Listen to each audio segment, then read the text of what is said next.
जी लिखड़न खे अञा ताईं यादि कयो वेंदो आहे जॾहिं त सिंध जा मशहूर फनकार संदसि शाइरी खे ॻाईंदे फ़ख्र महसूस कंदा आहिनि। उस्ताद पीरल कंबर जी 16वीं वर्सी जी मुनासिबत सां संदसि ज़िंदगीअ जो अहवाल अदनान भट्टी जी हिन रिपोर्ट में। उस्ताद पीरल कंबर मीरो खान तालुके जे ॻोठ भट्टी में 17 जुलाई 1933 ईस्वी में इमाम बख्श सुमरे जे घर में जनम वरितो। संदसि छठी जो नालो पीर मोहम्मद रखियो वियो। पाण इब्तिदाई तालीम कंबर मां हासिल कयई। उस्ताद पीरल कंबर 1953 ईस्वी में कंबर में प्राइमरी उस्ताद मुक़ररु थियो, जंहिं बाद हुन गाजी खुआवड़, जानी जो बंद, गोड़वाह, बूहड़ ऐं कंबर में नौकरी कई। उस्ताद पीरल कंबर खे कुदरत कमाल जी ॾात सां नवाज़ियो हो ऐं इहो ई सबबु आहे जो सिंधी अदब ऐं सिंधी शाइरी में उस्ताद पीरल कंबर खे पंहिंजी हिकु धार सुञाणप हासिल आहे। 1950 ईस्वी में जॾहिं उस्ताद पीरल कंबर में रिहाइश अख़्तियार कई तॾहिं मजाज़ी इश्क खेसि पीर मोहम्मद मां पीरल कंबर बणाए छॾियो। उस्ताद पीरल रिटायरमेंट वठण खां पोइ जेतोणीकि शहादत कोट में मुस्तक़िल रिहाइश अख़्तियार कई, पर कंबर शहर सां संदसि साॻियो ई कुर्ब नातो रहियो।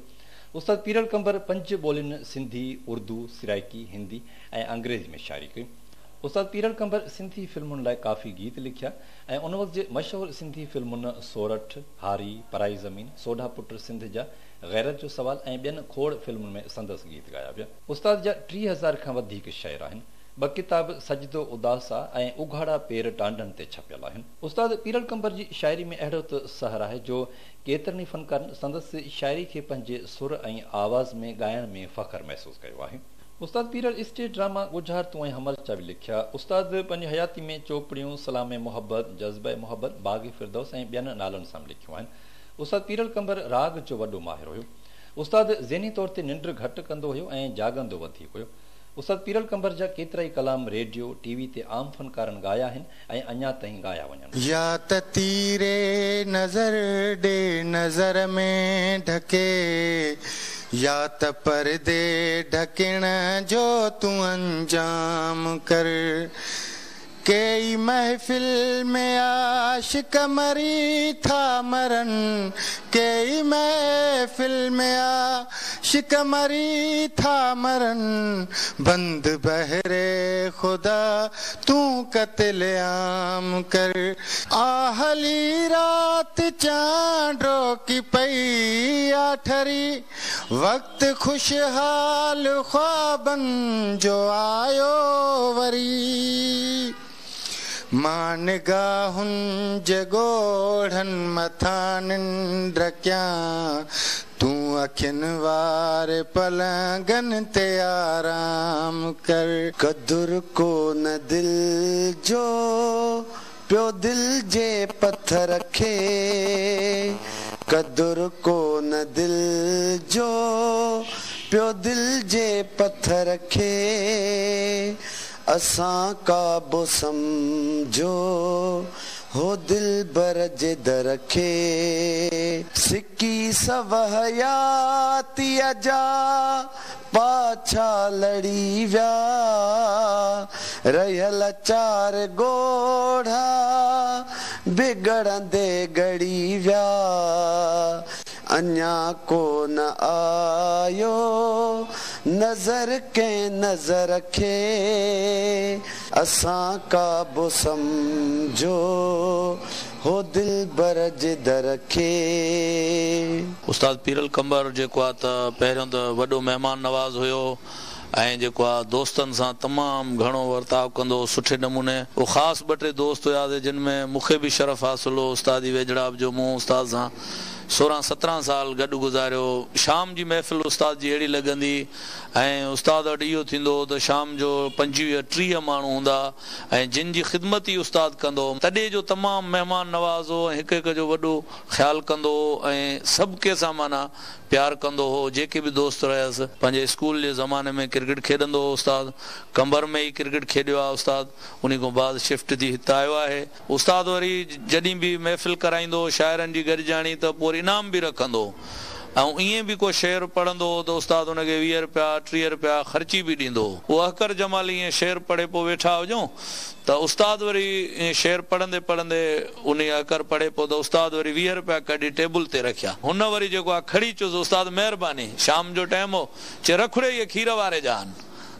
इहे हिकिड़ी अहिड़ी ॻाल्हि हुई जेके असां कोन विसरंदे। ॾाढो खिलियासीं। वॾे पाए जो शाइर हुयो ऐं उहो मूंखे ॾाढी शइ वणंदी हुअसि त हिकिड़ी हुअसि त कैसाण मुंहिंजी दोस्तो मोहबत अञा बि आहे, कैसाण मुंहिंजी दोस्तो मोहबत अञा बि आहे, पथर सां गोया शीशे जी निस्बत अञा बि आहे, कीअं चओ मां वञी संगद लाॾो ॻोढ़ा ॻाढ़ियां, मुंहिंजे अखियुनि में गैरत अञा बि आहे, किथे ताजमहल थो ठहे हिकु क़ब्र जे मथां, किथे तंग हिकु चिराग लाइ तुरबत अञा बि आहे, मोहबत जो मीम हे बे ते तंग थो ॾिसां, मोहबत जो मीम हे बे तंग थो ॾिसां, दरमियान दिलि जे दौलत अञा बि आहे। उस्ताद पीरल कंबर तमामु हिकिड़ो महान शाइर हुयो ऐं असां जॾहिं बि जिते बि जंहिं महफ़िल में वेंदा हुआसीं त उस्ताद पीरल कंबर जूं काफ़ियूं चवंदा रहंदा हुआसीं ऐं हाणे हींअर बि चवंदा रहंदा आहियूं। अॼु बि असां उनजी शाइरी ॻाईंदे फ़ख़ुरु महसूसु कंदा आहियूं। ज़ुल्फ़नि सां रखियुमि ज़ौक़ तवारनि वंगे विधो,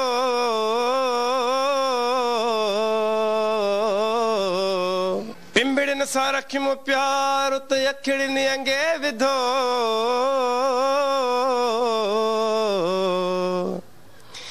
पीरल न कयो भर वसो नांगन जे नीह ते, गोगे ज़मा खे आख पुरई डंगे विधो, न खणो अखियूं मादा खे कज़ा चई न विझां, दवा खे ज़हर ज़हर खे, दवा खे ज़हर ज़हर खे, दवा चई न विझां, न खणो अखियूं मादा खे कज़ा चई न विझां, सितम न कर तूं अखियुनि जो अखियुनि खे सिंगारे, कजल जेरे हक़ करे वो भला चई न विझां, हिकिड़ो दफ़ो तूं ओरे छॾियां मां सुन में तोखे तोरे मुअल जीअरो थियां, मुअल जीअरो थियां, हिकिड़ो दफ़ो तूं ओरे छॾियां मां सुन में तोखे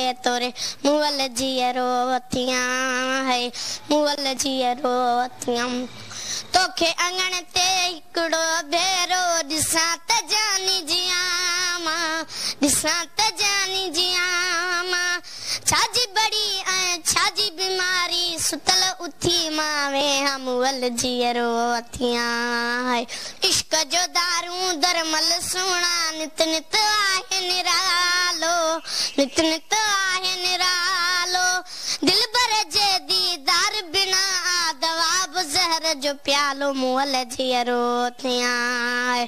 उस्ताद पीरल कंबर सॼी उमिरि शादी न कई, छाकाणि जो खेसि इश्क मजाज़ी खां पोइ इश्क हक़ीक़ी थी वियो।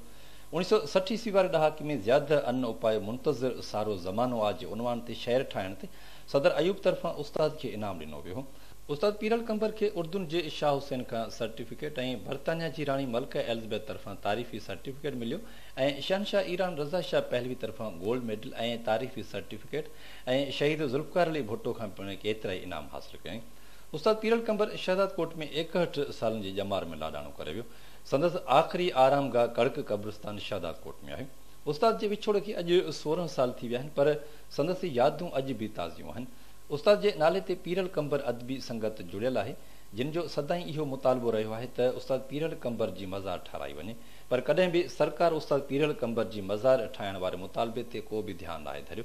इन वक़्तु जॾहिं हिकु जमहूरी सरकार क़ाइमु आहे, उस्ताद पीरल खे शिदाकोट जो हर माण्हू पंहिंजो भाउ सम्झंदो हो, को पीउ सम्झंदो हुयो ऐं उस्ताद पीरल में एॾियूं खूबियूं हूंदियूं, जेको बि हिकिड़ो दफ़ो उन वटि वेंदो त उहो हमेशह हमेशह लाइ हिरी पवंदो ऐं बार बार ईंदो रहंदो, पंहिंजे शागिर्दनि जा मुक़ाबला कराईंदो, 50 रुपया इनाम रखंदो, कॾहिं 20 रुपया इनाम रखंदो, तरह ॾींदो, उन तरह ते टाइम ॾींदो त 20 मिंटनि में लिखो, 15 मिंटनि में लिखो, पोइ ॾिसंदो पहिरीं ॻाल्हि त बर वज़न ॾिसंदो, उनखां बाद पोइ ख़्यालु ॾिसंदो त कंहिंजा ख़्याल भला आहिनि ऐं उहो इनाम ॾींदो।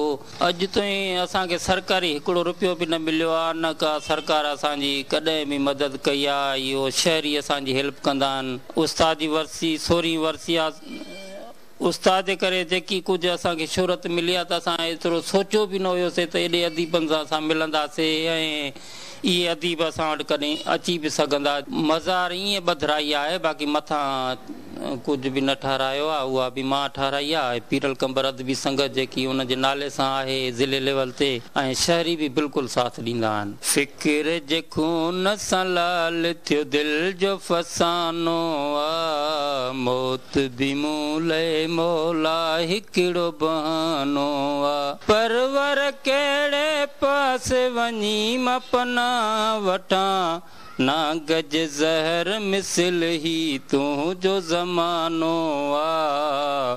तॾहिं हिकु भेरो ॿीहर उस्ताद पीरल कंबर जी वरसी जे मौक़े ते उस्ताद जा दोस्त शागिर्द ऐं घण घुरा इहो ई मुतालबो कनि था त सरकार उस्ताद पीरल कंबर जी मज़ार ठाहिराइण लाइ फौरी तौर क़दम खणे।